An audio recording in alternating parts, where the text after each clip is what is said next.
পৃথিবীর ইতিহাসে অনেক বড় বড় ঘটনা ঘটেছে, অনেক যুদ্ধ হয়েছে, অনেক সাম্রাজ্য ধ্বংস হয়েছে, অনেক বড় বড় পরীক্ষা মানুষের সামনে এসেছে। কিন্তু ইসলামের বর্ণনা অনুযায়ী এমন একটি সময় আসবে যখন পৃথিবী এমন এক পরীক্ষার মুখোমুখি হবে যা মানব ইতিহাসে আগে কখনো দেখা যায়নি। আজকের এই ভিডিওতে আমরা জানব এমন কিছু সত্য ঘটনা যেগুলো শুনলে তোমার হৃদয় কেঁপে উঠবে। তুমি দেখছো রাওয়ায়া অফিসিয়াল। ভিডিও শুরু করার আগে চ্যানেলটা সাবস্ক্রাইব করো, ভিডিওটা লাইক দাও, আর এই গুরুত্বপূর্ণ বার্তাটা সবার কাছে পৌঁছে দিতে শেয়ার করো। শুরু করছি আজকের ভিডিও। বিসমিল্লাহির রহমানির রহিম। একদিন মহানবী মুহাম্মদ সাল্লাল্লাহু আলাইহি ওয়াসাল্লাম তার সাহাবীদের সামনে বসে এই বিষয়টি নিয়ে কথা বলছিলেন। তিনি তাদের বললেন, আদম আলাইহিস সালাম থেকে কিয়ামত পর্যন্ত মানুষ যত পরীক্ষা দেখবে তার মধ্যে সবচেয়ে ভয়ঙ্কর হবে একটি ফিতনা। সাহাবীরা অবাক হয়ে গেলেন। তারা জিজ্ঞেস করলেন, ইয়া রাসূল আল্লাহ, সেই ফিতনা কি? তখন তিনি বললেন, এটা হলো দাজ্জালের ফিতনা। এই কথা উল্লেখ আছে সহিহ মুসলিমে। এই হাদিস শুনে সাহাবীরা বুঝতে পারলেন দাজ্জাল কত বড় পরীক্ষা। কারণ মহানবী মুহাম্মদ সাল্লাল্লাহু আলাইহি ওয়াসাল্লাম কখনো কোনো বিষয় নিয়ে এত জোর দিয়ে সতর্ক করেননি। কেন দাজ্জাল এত ভয়ঙ্কর? দাজ্জাল শুধু একজন মিথ্যাবাদী মানুষ নয়, সে এমন একজন প্রতারক যে মানুষের বিশ্বাসকে নষ্ট করার জন্য অদ্ভুত অদ্ভুত কাজ দেখাবে। দাজ্জাল মানুষকে বলবে যে সেই তাদের রব। অনেক মানুষ তার অলৌকিক কাজ দেখে তাকে সত্য মনে করবে। দাজ্জালের সাথে থাকবে দুইটি জিনিস, একটি জান্নাতের মতো আরেকটি আগুনের মতো। কিন্তু বাস্তবে তার আগুন হবে জান্নাত এবং জান্নাত হবে আগুন। আকাশকে আদেশ করবে বৃষ্টি হবে, জমিকে আদেশ করবে ফসল বের হবে। যারা তাকে মানবে তাদের এলাকায় সম্পদ বাড়বে, আর যারা মানবে না তাদের এলাকায় দুর্ভিক্ষ হবে।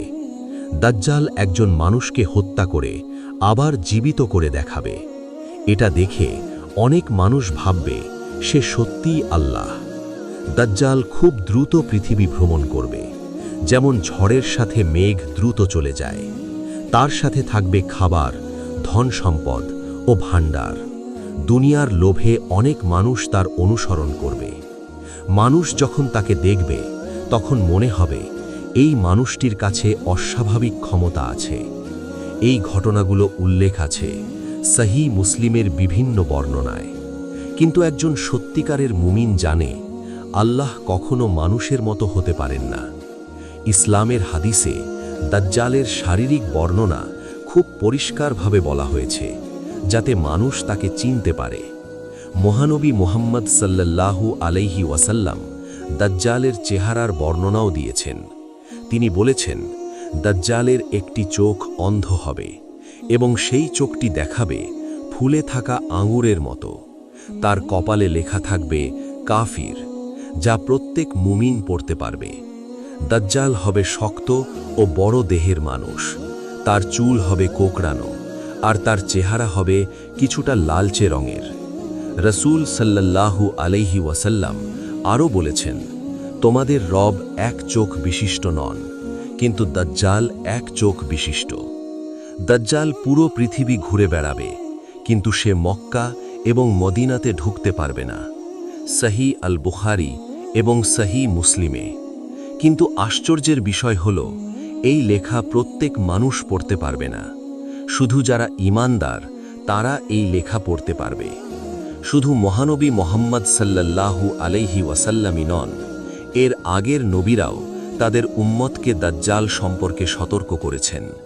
একটি হাদিসে এসেছে, কোনো নবী তার উম্মতকে দাজ্জাল সম্পর্কে সতর্ক না করে যাননি। এই হাদিস এসেছে সহিহ আল বুখারীতে।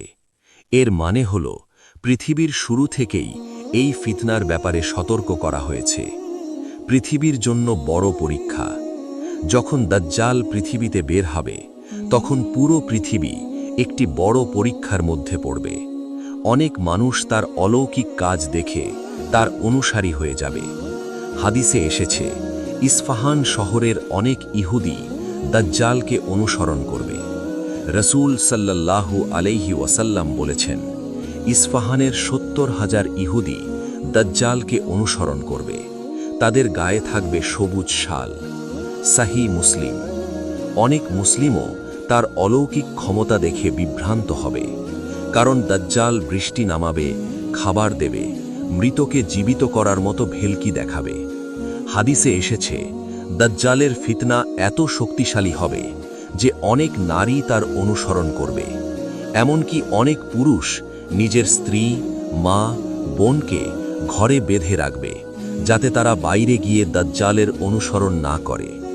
যারা আল্লাহকে ভুলে গেছে, দুনিয়ার লোভে থাকে, তাদের জন্য দাজ্জালের ফিতনা সবচেয়ে বড় পরীক্ষা হবে।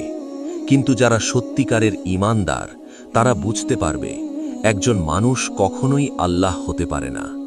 কিন্তু এখানে একটি বড় প্রশ্ন আছে, দাজ্জাল এখন কোথায়? সে কি এখন পৃথিবীতে আছে, নাকি কোথাও লুকিয়ে আছে? ইসলামের ইতিহাসে একটি আশ্চর্য ঘটনা উল্লেখ আছে। একজন সাহাবী সমুদ্র ভ্রমণে গিয়ে একটি রহস্যময় দ্বীপে পৌঁছেছিলেন, আর সেখানে তিনি একজন মানুষের সাথে দেখা করেছিলেন যে নিজেকে দাজ্জাল বলে পরিচয় দিয়েছিল। এই ঘটনা ঘটেছিল তামিম আদ-দারির সাথে। কিন্তু সেই দ্বীপে আসলে কি ঘটেছিল? তামিম আদ-দারি সেখানে কি দেখেছিলেন? আর দাজ্জাল কি সত্যিই এখনও সেই দ্বীপে বন্দী আছে? এই ভয়ঙ্কর ঘটনার পুরো কাহিনী আমরা জানব এই সিরিজের পার্ট 2-তে। এখনই চ্যানেলটি সাবস্ক্রাইব করে রাখুন, যাতে পার্ট 2 সবার আগে আপনার কাছে যায়।